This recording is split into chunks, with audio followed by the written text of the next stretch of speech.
Welcome back to Debate the News True Crime. I'm Joseph Lobosco, joined tonight by host Adrienne Barker and Debate the News founder Jonathan Bing. Tonight, the three of us are continuing Debate the News True Crime's deep dive into the life and death of Aaron Hernandez. In part one, Adrienne and I covered Hernandez's rise to NFL stardom and the shocking crimes that brought his career to a halt, including the 2013 murder of Odin Lloyd and the subsequent trials. We examined the evidence, the verdicts, and Hernandez's apparent suicide in 2017 that left so many questions unanswered. And now, in part two, we'll explore the aftermath and the underreported elements of the Hernandez case. Jonathan Bing here. Tonight, we are delving deeper into the Aaron Hernandez saga, from the hidden assets and the family legal battles to the secret double life and earlier incidents that never quite got the spotlight. Thank you, Jonathan Bing. We are so excited to have you here with us tonight. Before we begin, a quick disclaimer. This episode contains discussions of murder and substance abuse. Listener discretion is advised. If you or someone you know needs support, help may be available via the Crisis Lifeline by dialing 988. We approach this story with respect for all the victims, and may they rest in peace.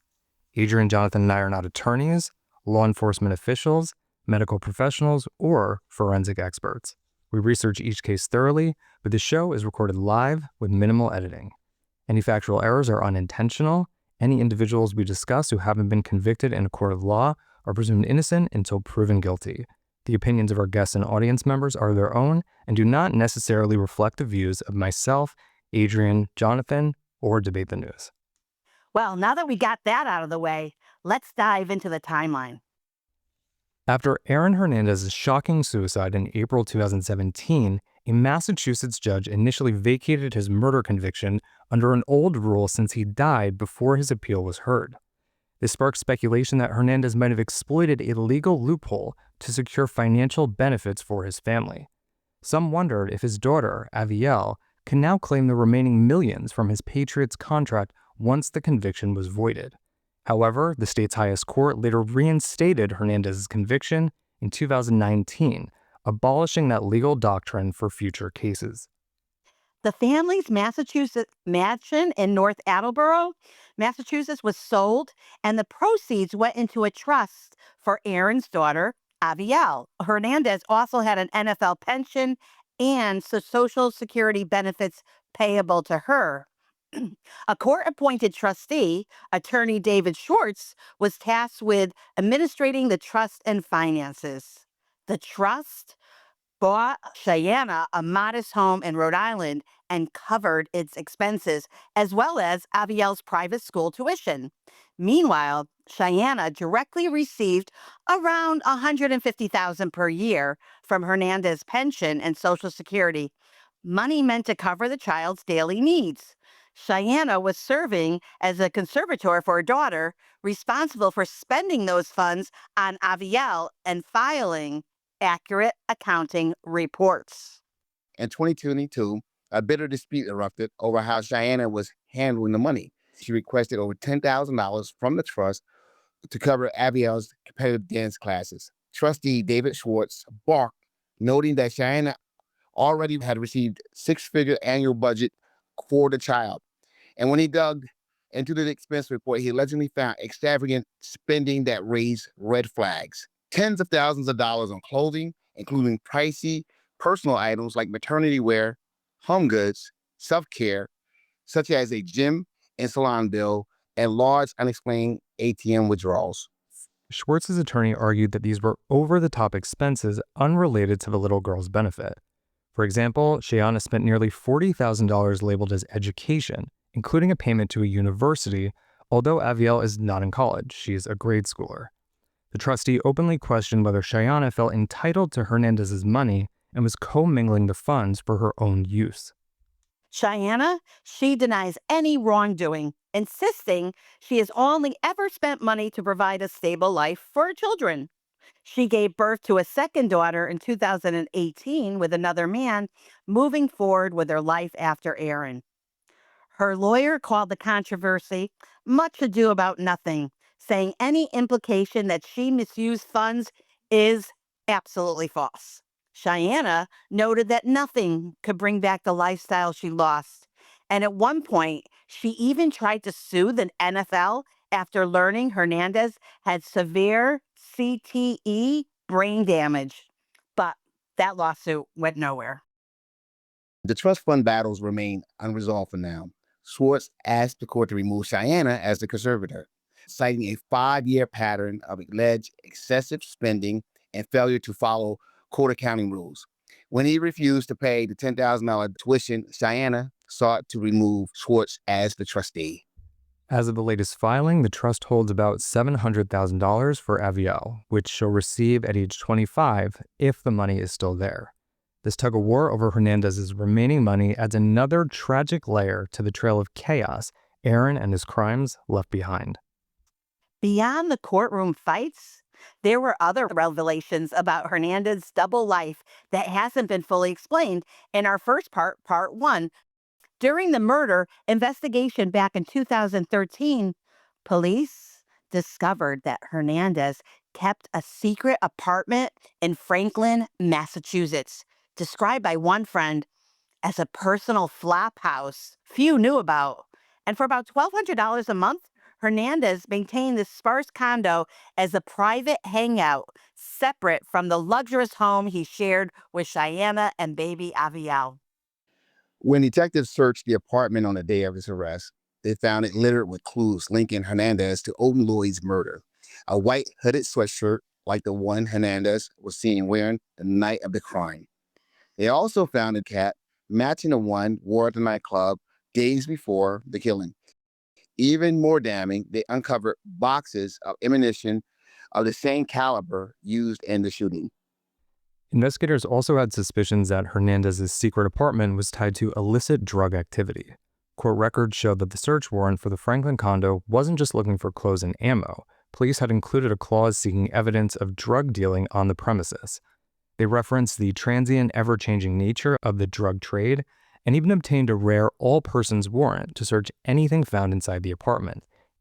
In the end, no stash of drugs was reportedly seized from Hernandez's hideaway.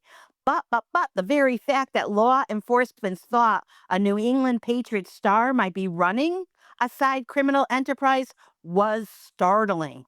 And it painted a picture of an athlete leading a far more dangerous lifestyle than the fans realized.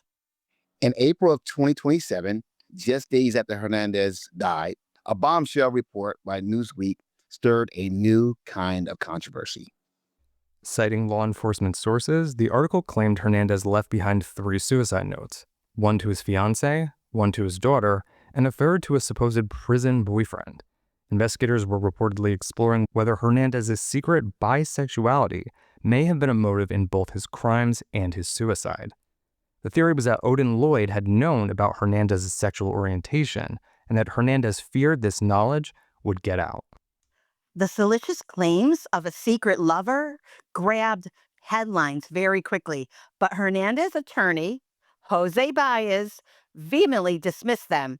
Baez called the leaked story a malicious attempt to tarnish Hernandez and insisted that the third letter was not a romantic confession at all.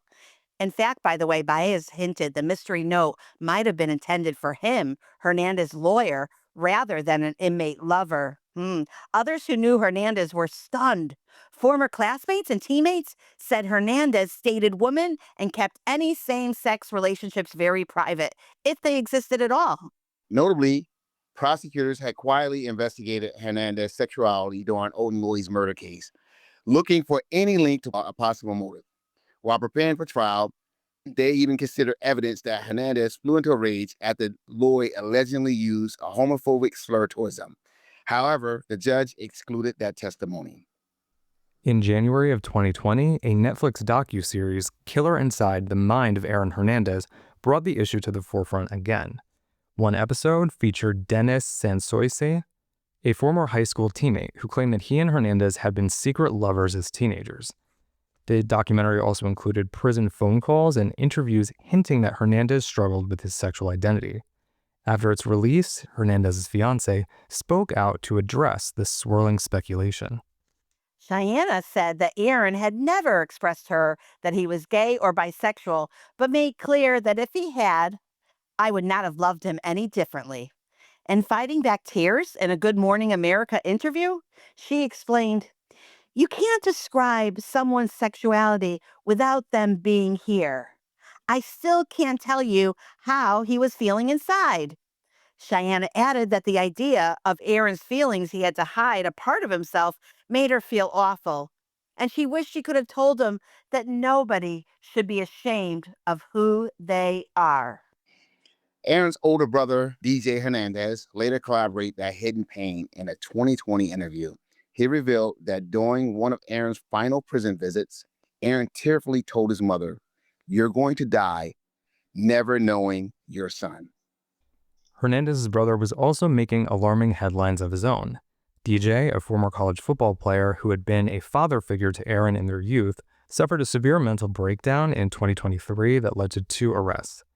In March 2023, DJ was detained after throwing a brick wrapped in a note onto ESPN's Bristol campus, condemning the media's coverage of Aaron. Then in July, police say DJ drove to the University of Connecticut and Brown University to scout out locations for planned shootings, apparently driven by paranoid grudges and delusions. Their mother, Terry, told authorities that DJ had been diagnosed with bipolar disorder and schizophrenia, and his mental health state had deteriorated alarmingly. Fortunately, DJ was intercepted before anyone was harmed. He was hospitalized and later pleaded guilty to transmitting threats across state lines.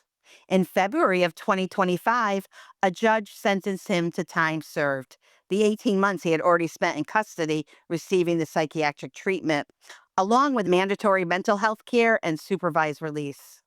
In court documents, DJ said he was horrified by his actions and deeply remorseful, explaining that they occurred during a psychiatric crisis.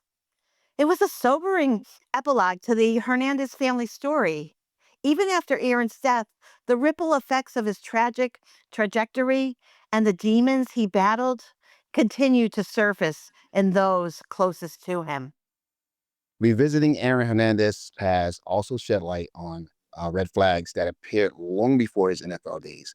One episode was a 2007 shooting in Gainesville, Florida, occurring when Hernandez was just 17 years old and a freshman at the University of Florida.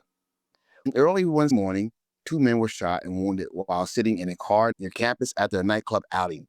Rumors swirled that the talented Gators tight end might have been involved. In fact, one witness even named Hernandez along with another Florida player as a possible shooter. Despite those serious allegations, the Gainesville police did not charge Hernandez. At the time, he was briefly questioned, but invoked his right to counsel and declined to speak further. The case went cold for years. It wasn't until a decade later, amid the media frenzy of Hernandez's 2013 arrest, that Gainesville authorities revisited the unsolved 2007 shooting. In 2017, they quietly closed the case after finding no credible evidence linking Hernandez to the crime. The supposed eyewitness from 2007 recanted his story, admitting that he never actually saw the shooter and had only assumed it was Aaron due to an earlier argument at the club. Officially, police concluded Hernandez had no involvement in that incident, but the fact that his name arose at all hints at a pattern of violent intersections in his life that largely flew under the radar at the time. Months earlier, a 17-year-old Aaron Hernandez was involved in an alteration at a local bar called The Swamp. According to police, Hernandez punched a staff member after a dispute over his bar tab, then fled the scene. His University of Florida teammate, Tim Tebow, was present that night and even tried to intervene as a peacemaker. In late 2025, Tebow went on record to shed new light on that infamous 2007 bar fight in Gainesville. Tebow emphasized that while he would never defend Hernandez's later crimes, it bothered him that the media's retelling of the bar incident was incomplete. And he described how Hernandez had actually shown restraint in the face of intense provocation that night and dehumanizing insults until ultimately reached a breaking point. "If you're talking about him, at least paint it accurately," Tebow urged, claiming that 17-year-old Aaron was not simply looking for trouble that evening. It's a small but telling footnote to the Hernandez saga. Even as the main case has concluded, those who knew him continue to grapple with the contradictions of his life. In the end, Aaron Hernandez's story is not just one of personal downfall, but also of systemic failures and lingering mysteries. We learned in part 1 about his severe chronic traumatic encephalopathy, CTE. Doctors found his 27-year-old brain was riddled with damage usually seen in much older men. Some have wondered how much CTE-induced rage or impulse control issues contributed to his violence. Others point to the enabling environment around him, the way the University of Florida football program, and even the Patriots overlooked his behavior as long as he delivered on the field. Hernandez's life and aftermath leaves us with hard questions. His young daughter grows up with the legacy of her father's name and a trust fund clouded by controversy. His brother battles with mental health in the shadow of his notoriety, and victims' families, from Odin Lloyd to those who survived earlier incidents, are left with wounds that may never fully heal. It's a saga that extends far beyond the man himself, touching on issues of justice, responsibility, and the lasting impact of violence. We want to remind everyone that we are live on Chatter Social, and we invite you to go to your app store on your Android or iPhone and download Chatter Social. You'll see it. It's got these really cool blue bubbles. Come on in and be part of the conversation. Now we open it up to the debate. In terms of the debate, when you look at the fact that his daughter, is there, and the mother has moved on, obviously, which she should have done. It seems as if the mother is Cheyenne. It appears that she is more interested in draining that trust fund. It's $700,000 is not that much money, and I don't know whether the $150,000 is that coming from the $700,000 that's there, or is it coming from the pension? Because there's a pension of $150,000 a year, and that's what I'm asking. No, it's coming from the trust. She's getting money from the trust. The pension is going into a separate account strictly for the daughter, because the daughter is the one who got the pension. So it's two separate. I looked it up. Okay. Well, this was a very tragic crime, and I've looked at it extensively. And not only was he allegedly the murder of Odin Lloyd, there were two other gentlemen which he was found not guilty of killing, but there's plenty of evidence that appears to contradict that. And then there was the shooting down in Florida where he shot a friend of his, and the friend survived. I don't know if you guys remember that one. His friend survived, and he shot him in the eye. And actually, his friend refused to tell the police who did it. And when the friend called him up, I think it was very traumatic for him to find out the friend was alive. So there was a lot of contradiction there. I agree, but it seemed pretty evil on the surface. Shockingly, I agree with everything but one statement. He was, after the police investigated the two that were murdered, they have concluded that he was not involved. The witness recanted, and there was no evidence to show that he was, and that it was a mistaken identity. But other than that, everything you just said, Jonathan, is 100% true. And it's unfortunate that all this stuff is coming out now after the fact. What's really unfortunate is, and I don't know how many of you caught this, so his ex-fiance had a baby. It's her, his daughter, and some other child. That's what she's using the money for. And she's draining the trust that was set up specifically for the daughter. And she wants that lifestyle that she had. And $150,000, I know is a lot of money, but not the lifestyle that they used to have when he was playing. And the money is to go strictly to the daughter. You can equate it to child support. So the mother would use that to make sure that the daughter is taken care of. So why does she need the extra $10,000 for dance classes? Because she's been spending it on other people, herself and her other child, which she's not supposed to do. So that's something to think about when you're talking about the trust case. Before you do that, I just want to correct something. Shauna, you said that they recanted.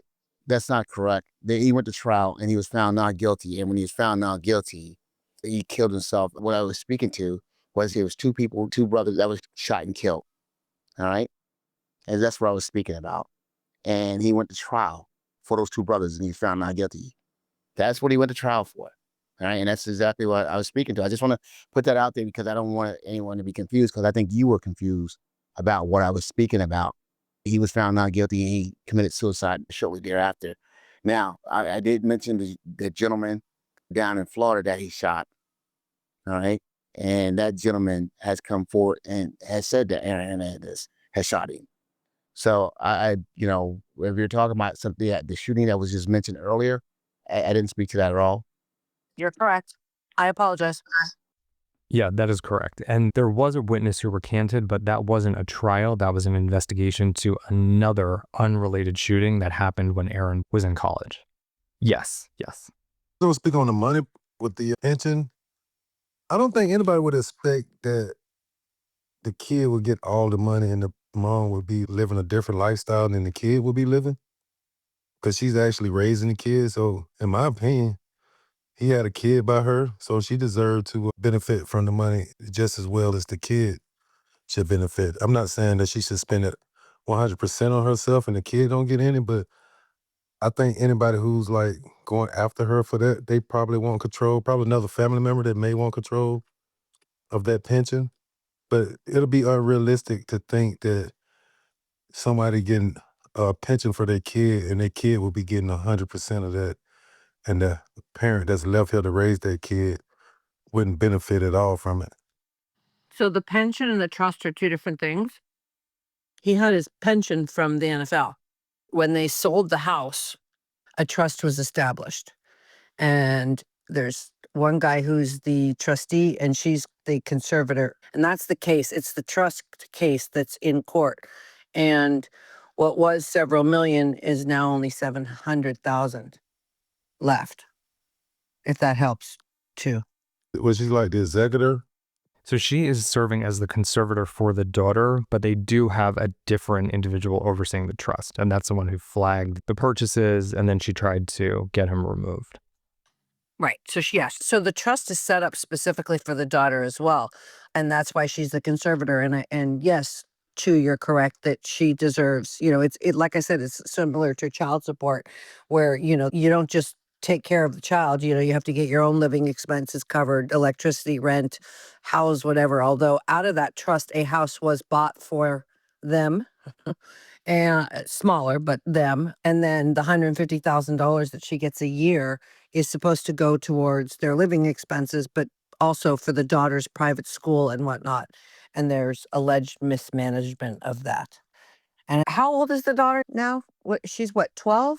She's around that age, yeah, young teens right now. I do kind of feel for the mom a bit, though. Legally, yes, the funds are for the daughter, and there's no way around that. But I mean, what a mess financially. She was engaged to Aaron, but they weren't married, so she doesn't have a lot of rights that she would have had if they were married. So it seems like he really left the mom in quite a bit of a financial mess. Look, being a WAG is not an easy thing. And if you're not a wife, and WAG stands for Wife and Girlfriends of Sports, if you're a girlfriend or a fiance, you do not get the same privileges that a wife does. You don't get the health care, you don't get the travel benefits, you don't, you still get the seats and all that. But she was a WAG and she was a WAG for a while. And yeah, they lived a great lifestyle. And she supported Aaron through it all. And even her Good Morning America interview where she talked about, if he was, I think she used the word bisexual, not homosexual, but she never would have questioned him or stopped loving him over that. And that it was unfortunate that these things are coming out after his death and, making it harder for when her daughter has to hear these things. And that's the legacy that people are focusing on. Yeah, you're right. I mean, it is unfortunate. I thought that when she sued the NFL over the CTE, something was going to happen with that, but it didn't. The CTE is the brain concussion that you can't diagnose until after they die. Junior Seau from the Chargers, who played many years and who did take his own life, was because of the CTE. They found out how extensive it was. When they compared his CTE to Hernandez, who was only 27 years old when he committed suicide, the amount of brain concussion damage he had was astronomical compared to players that have played in the NFL for 10, 15 plus years. Is that something that should have been looked at further? I, as a sports person, definitely think it should have. Was it? No. Did she benefit from it? No. I think because of the conviction and because of the stuff that happened when he was younger, before he had the CTE, is what marred that case from not going anywhere, in my personal opinion. Did y'all ever discuss it was a theory that he committed suicide because he filed an appeal because he wouldn't have been eligible for that pension if he was guilty of the murders, but he filed the appeal and then committed suicide during the appeal process so his daughter could get his pension? Yeah, so what happened initially was at the time that he killed himself in Massachusetts, there was a law on the books that essentially if someone was convicted of a crime, but they were still in the appeals process and they died, the conviction was basically vacated. I may not be using the exact correct terminology, but that's the gist of it. This case actually led to many states changing it because going back to the 1800s, believe it or not, with the 12 original colonized states, there was a clause that if you were dead, your conviction would be automatically vacated. And Massachusetts still had that. So, yes, that was some of the rumors that were behind that. And that could have been why. But there was also the exposure of being homosexual.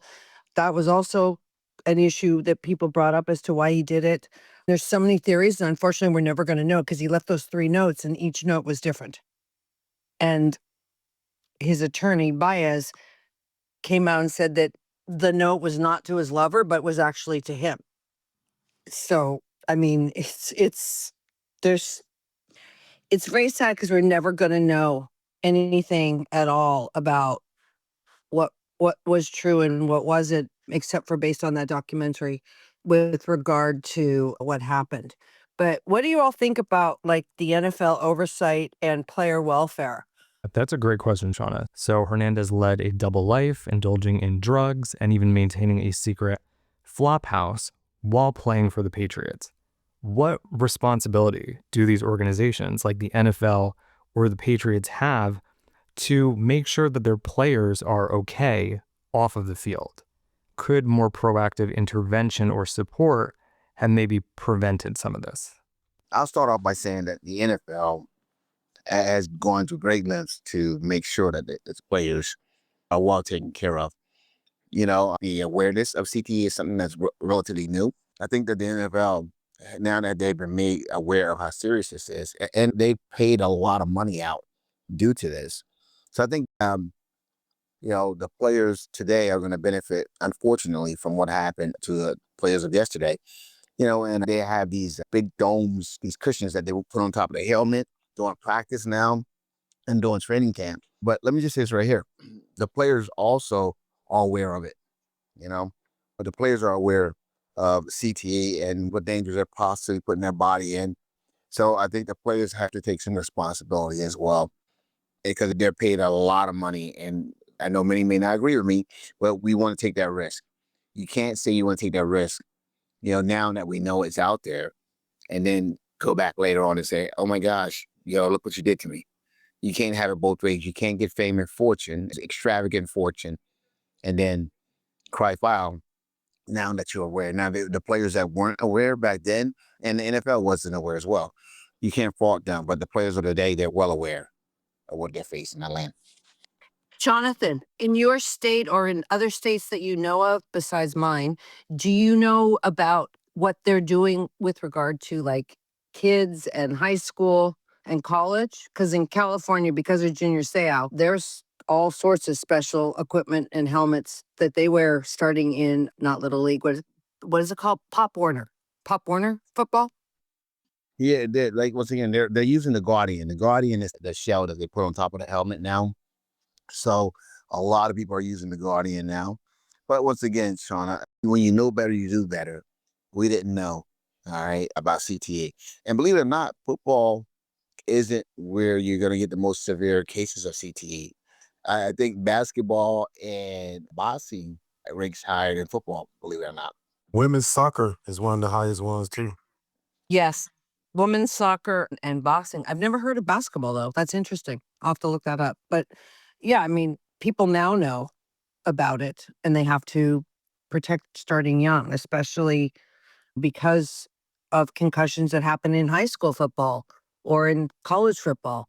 So, yeah, and there is special equipment now. They've changed the helmets and all of that, but it's still unfortunate. And you don't even know about CTE, or if you had it, until you're dead. And the family allows the brain to be examined. That's how they're learning more and more about it. Exactly, Shauna. Adrienne, your thoughts? NFL oversight and player welfare? So, yes, I think the New England Patriots and the NFL absolutely bear significant responsibilities. Loved everything that Jonathan Bing said. I mean, these guys are young. They're young athletes. They're facing stressors that none of us would understand. That includes sudden wealth, fame, the physical toll, the isolation, the legal liabilities that can go take place. The Patriots knew of his failed college drug tests, and they understood that he had a low social maturity via the pre draft psych evaluations. But I believe that they did prioritize his talent, that red flags were missing, like his erratic behavior and his association with dangerous individuals. Now, today, I'm happy that they have the NFL Total Wellness Program, which was launched in 2017. They've been expanding that significantly, and that provides free, confidential resource, including 24/7 mental health counseling. So they have peer support networks, family inclusive services for substance abuse, financial planning, stress managing. Yeah, that's great. And I love that they do all of that for their players. But when it comes to like their off the field behavior, like as far as Aaron Hernandez indulging in drugs and obviously was involved in these alleged murders, I don't feel like the NFL is to blame for that. I think that you should obviously focus on your players' welfare. And I think it's great that they have those programs. But at the end of the day, you're not a babysitter. You know what I mean? The NFL and these coaches cannot follow these players around 365 days a year and be held responsible for what they're doing. That's my position on it. Once again, I agree with Joseph. The NFL, people know what they're signing up for. And if an employee of yours or mine was to leave the office and go out there and shoot up a gas station, that doesn't make me liable. You know, oh, they had a stressful day at the office. So, that means that he's able to sue me. Doesn't make sense. I think the NFL, they did a huge settlement at the CTE for the older players.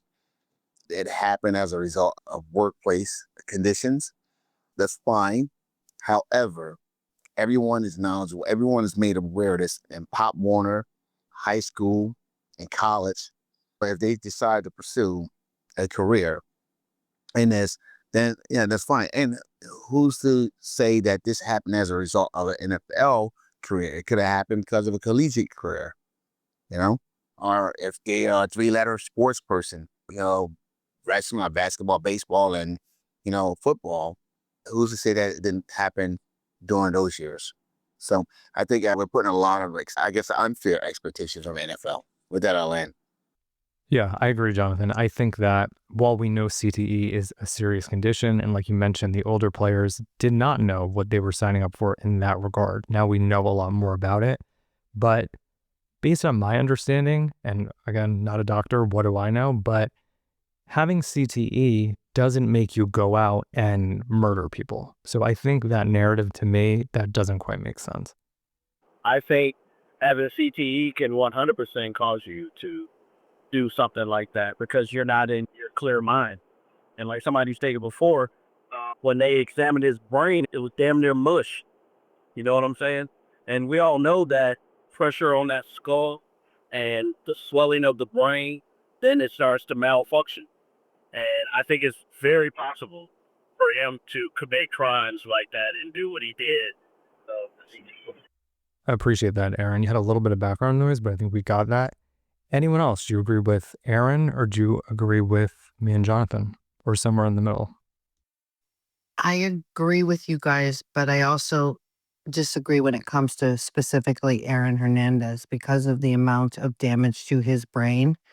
And it was basically a mush. I mean, it was just, and we don't know if that was from when he was at University of Florida or when he was playing, but to have that much CTE damage at his age could very well have caused him to have issues with anger management or acting out. It doesn't justify killing anybody, but that's just kind of where I fall in that. I'm wondering if he had any kind of psychological evaluations yearly. I think maybe with the sport that they do, if there's a chance of brain damage, maybe get it, maybe, implement. I don't really know if the NFL implements maybe MRIs once a year. Take a look at the brain. I think that it should be a wake up call for all of, the football players or anybody that plays contact sports, and then we don't know if he did any substances, which causes holes in the brain as well. So, I think everyone should look at their brain, like, at some point, you know what I mean? Because you just never know, and you wanna see what's going on, and I don't know if there could've been anything to stop what he did. I'm sure there's, like, signs of that brain damage that he had and stuff like that, but it's just a sad story. Hey guys, I'm just going to speak really quickly here. So, I can tell you in my case with my godson who started playing in Pop Warner, I guess there could be signs. I personally feel like if your brain is mush, also having a psych degree, that it is possible to commit murder or any other crime for that matter. My only advice, and I can say in my case, you always want to be careful on your choice of management and your financial advisors, and just make sure you have a solid lawyer because they will keep an eye on all those things and make sure that you do have that MRI on your brain if needed. So, yeah, that's very important. In 2006, Aaron Hernandez's father passed away.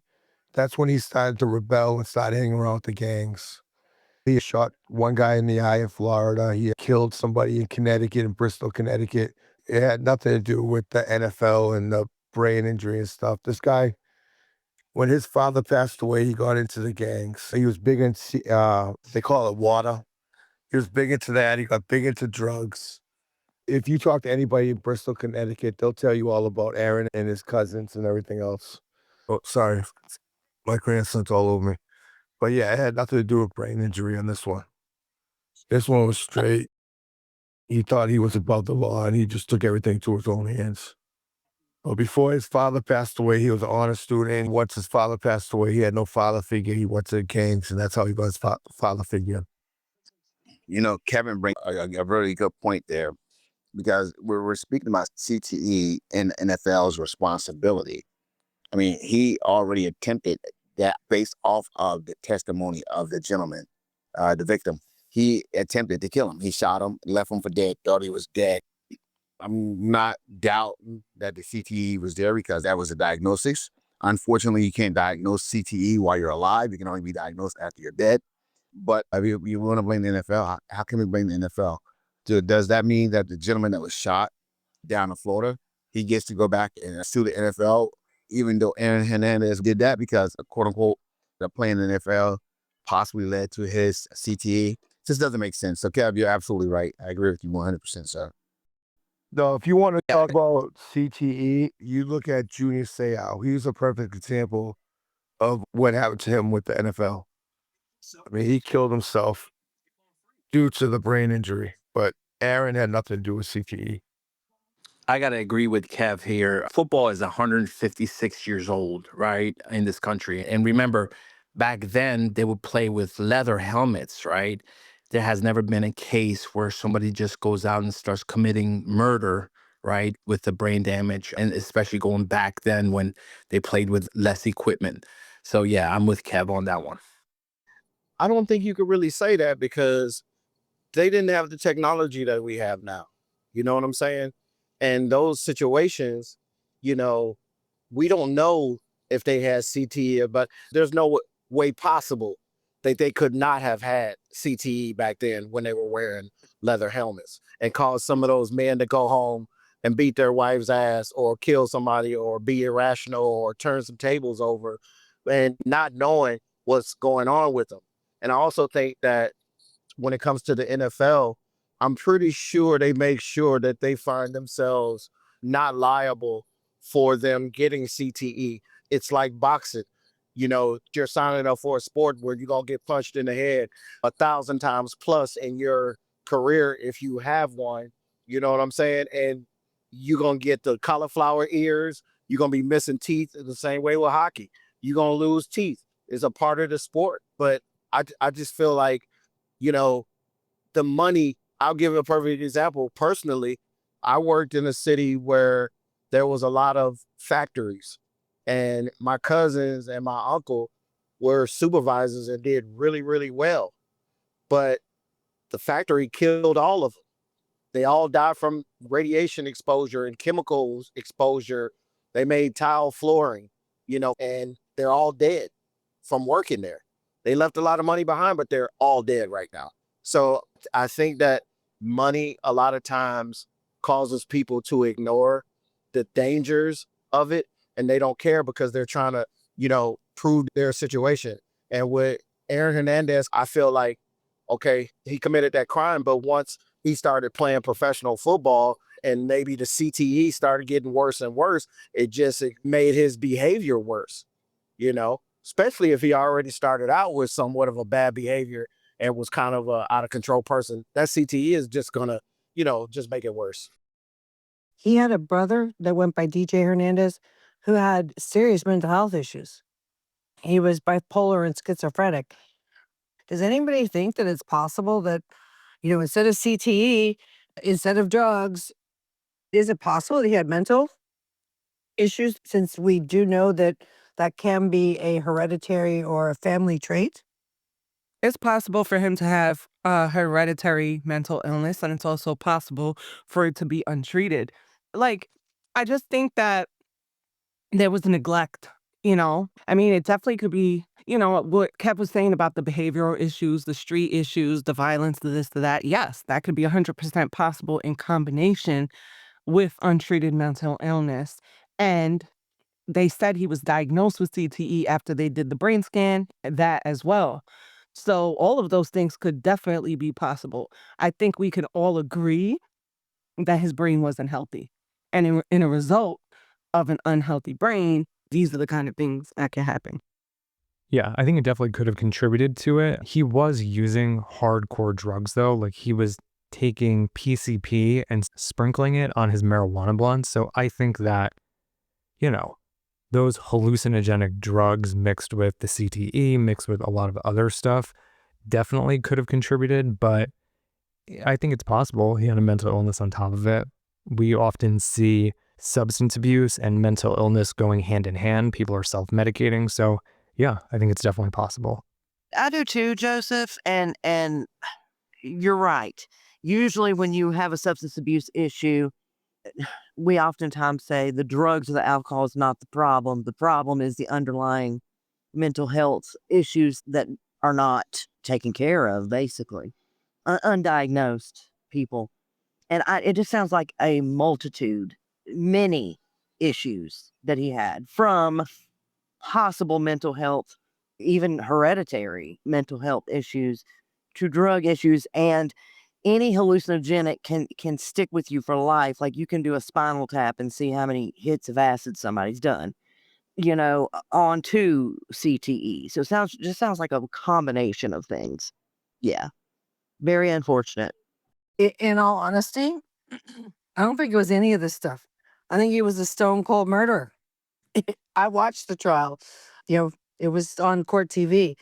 I just think he was a stone cold murderer. Well, you got to keep in mind, in the NFL, they want you to have that dog in you.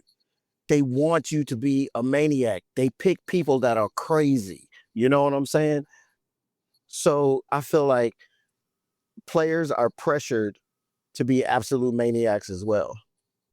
That's a good point. And Shauna, I tend to agree with you. I do think that Aaron Hernandez, regardless of anything else, is a stone cold killer.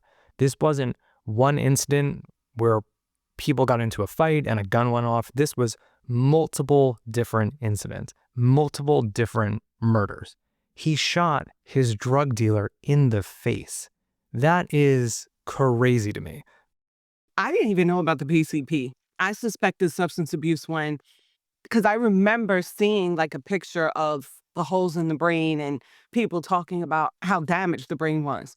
So that's what made me think the combination of substance abuse with the CTE. And now that you bring up PCP, there are people that do drugs like that and become so paranoid. And a lot of, if you were to break down like majority of the crime that, the policemen, and this is not funny, I'm just saying majority of the crime that the police have to deal with, it's someone on some type of substance, alcohol, drugs. There are cases where people do things like PCP, meth, and other kinds of drugs and go into a paranoid like rage and murder people. They had people eating those bath salts and biting people's face off. You don't know if his brain was already the way it is.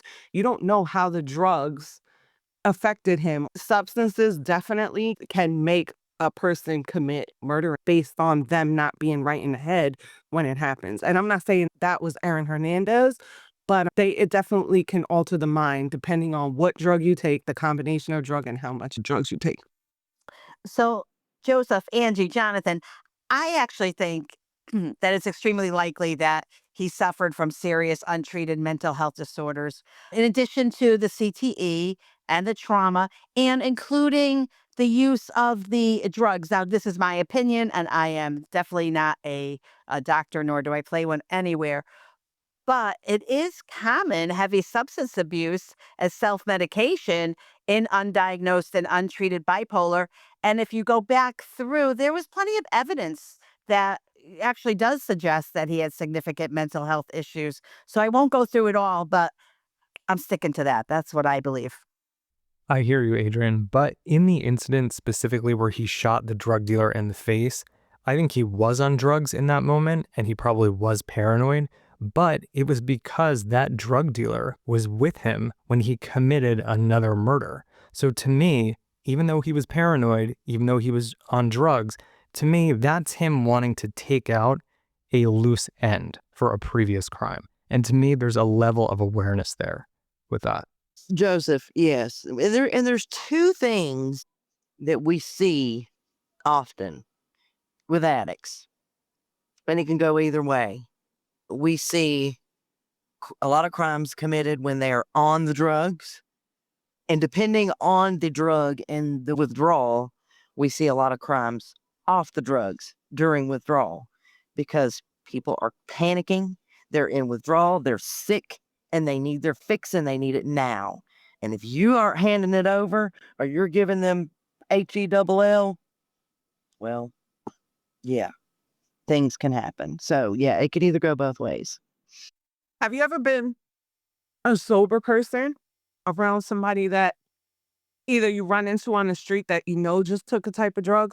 You could just be minding your business and be totally doing something normal, and a person with could have just gotten high off of a hallucinogen or something and look at you and automatically think imagine that you're something that you're not, that you're gonna, kill them. All kinds of scenarios can go in their head that could cause people to kill. If the drug dealer was with him and he saw him commit another crime and Aaron was already high, voices could have been in his head like, he's gonna tell on you, get rid of him. Like, you just don't know. If you understand, you gotta like understand the brain, mental illness, drug addiction, all those kind of things. And it's not giving a person an excuse at all. It's just understanding the psychology of how things could happen. Do I think that he was just a healthy guy with a real sound, healthy brain and just said, you know what, I'm just going to go murder someone? No, I don't think that was his case. I think there were a lot of issues going on. Yeah, Angie, I see it every day. I live in San Francisco.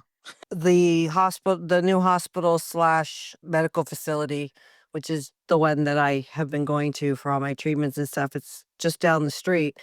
There's a little alley that you pull into to park. Because of all the crackdowns here, the alleys are where they go. I went yesterday for an MRI.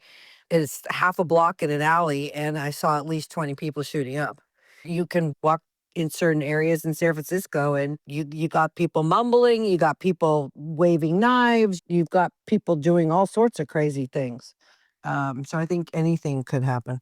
Again, I'm just gonna stand on this 10 toes. He's a stone cold murderer. Oh, he's definitely a murderer. There's no question in that. Hey, Kev, I agree with you. And I know about like what happened in Connecticut. I know what happened at University of Florida. I was still very actively involved in sports back then and doing agency work and legal work for the agency. When his history and his story came out, it was, quite the talk of the town, even though it wasn't baseball. But everybody has heard me come up with many different theories based off of the timeline that was read earlier. I still say stone cold murder. We can say it could have been this, we could say it could have been that. I just think this was a bad dude. Well, back on his rookie season, he threatened Wes Welker at a training camp. I forgot exactly what happened, but I guess he threatened Wes Welker in the training room. And there was a lot of people on the Patriots team that were pretty scared of him. What so that incident, he just basically threw somebody against the locker. Were people really that afraid of him? I mean, you would know because you're in Boston and followed the Patriots.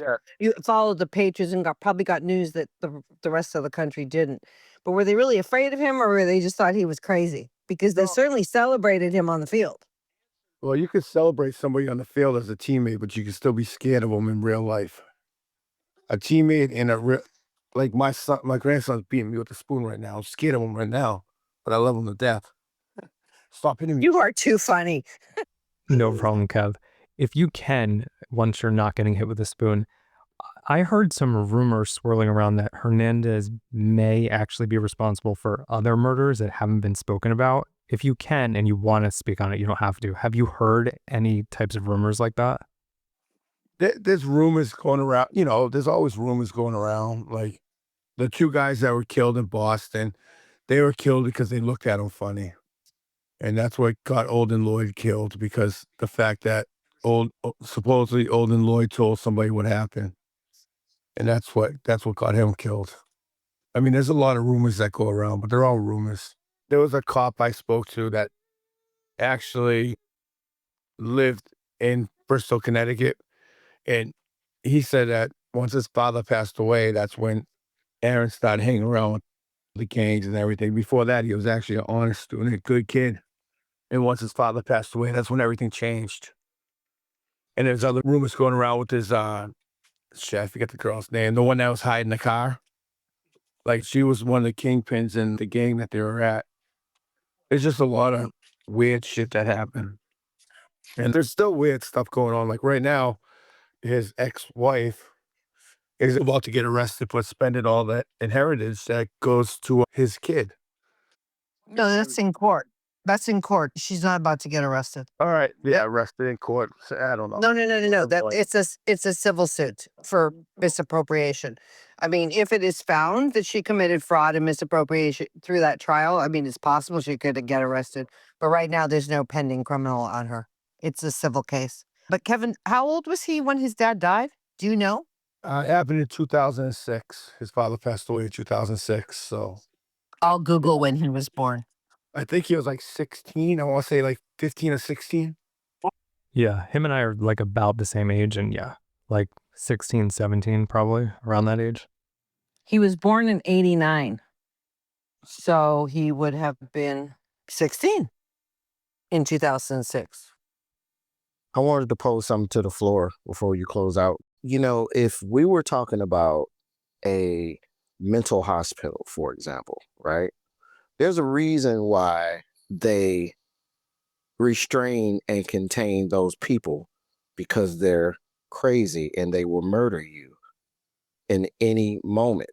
There are some mentally challenged people that are like butterflies, and there are some mentally challenged people that are like monsters. And the only reason why I'm not being as harsh on Aaron Hernandez is because we really don't know when the trauma happened or how it happened. But all of the talking points everybody has said is valid, but it's also a cocktail for disaster. This guy, it sounds like, didn't have a freaking chance if he was doing drugs, grew up in a gang. That by itself gets a lot of blows to the head. I've watched guys get kicked in the head numerous of times in gang fights and stuff like that. And obviously none of us know, but I think it's a good thing to kind of consider. So when I hear people say, oh, he's just a stone cold killer. But we also gave a grocery list of things that was wrong with this guy. He was not normal. You know what I'm saying? And he acted out and he did a lot of stuff wrong. And, of course, my heart goes out to the families that lost their loved ones and stuff like that, including Aaron Hernandez's family, his heirs that he left behind. I just think it's unfortunate. And it's conversations like this that builds the awareness. We just got to keep talking about it to help the situation to anybody that goes through it. Hey, don't forget, he did have a good side. He donated a crap ton of money to the Kraft family. When he got that big signing bonus, he basically donated most of his bonus to the Kraft family.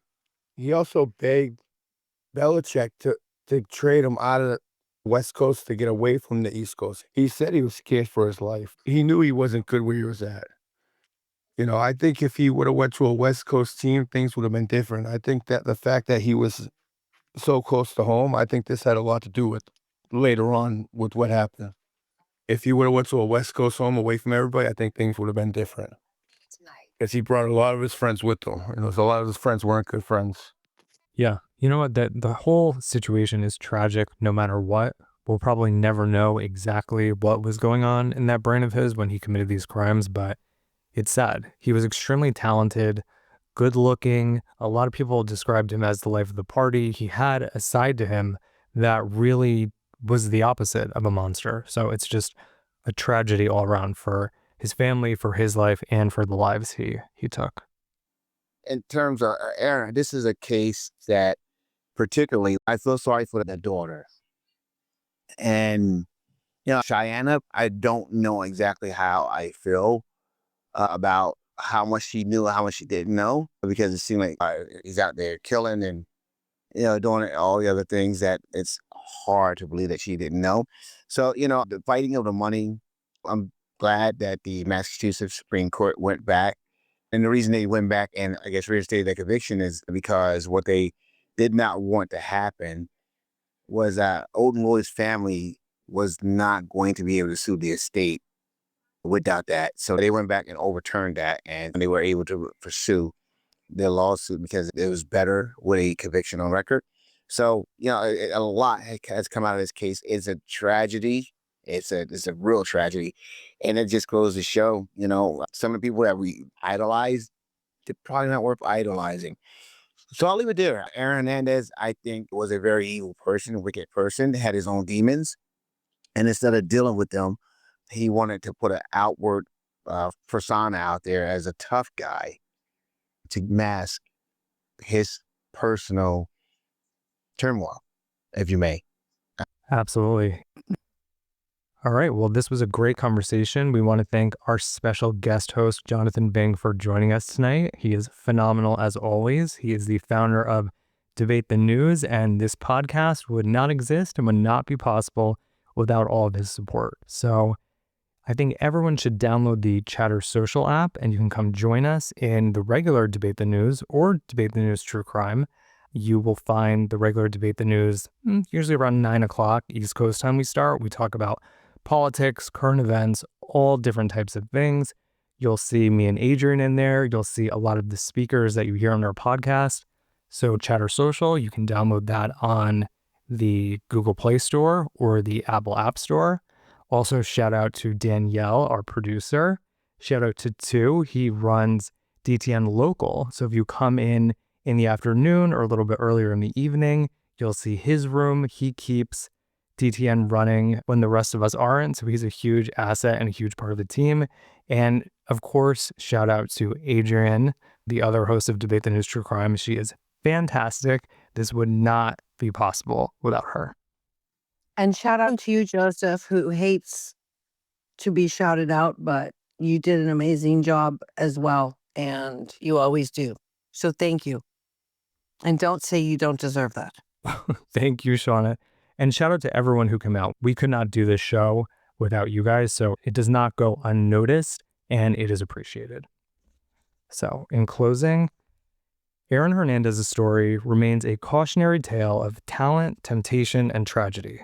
In this episode, we delved into the lesser-known chapters, the quiet legal battles, hidden habits, and ripple effects on loved ones that followed the headlines of his trials. These details paint a fuller picture of a life spiraling behind the scenes, even as fans and teammates only saw the superstar tight end on the field. By examining this new material, we hope to spark a deeper conversation about accountability, support systems in sports and society, overlooked warning signs, and victims far beyond the football field. Thank you again for joining us. Thank you for your kind words, Joseph. I absolutely love hosting with you. It's a pleasure I get every Tuesdays and Thursdays. We are usually here recording at 7 p.m. Eastern Standard Time. Thank you for joining us in unpacking part 2 of this complex case. As always, we encourage our listeners to debate the news, ask tough questions, continue seeking the truth behind the headlines. We would like to also ask you to please share and leave a review. Your reviews and your shares will help us be seen more. For all of you, stay safe, and we'll see you next time on Debate the News True Crime. Have a great night, everyone.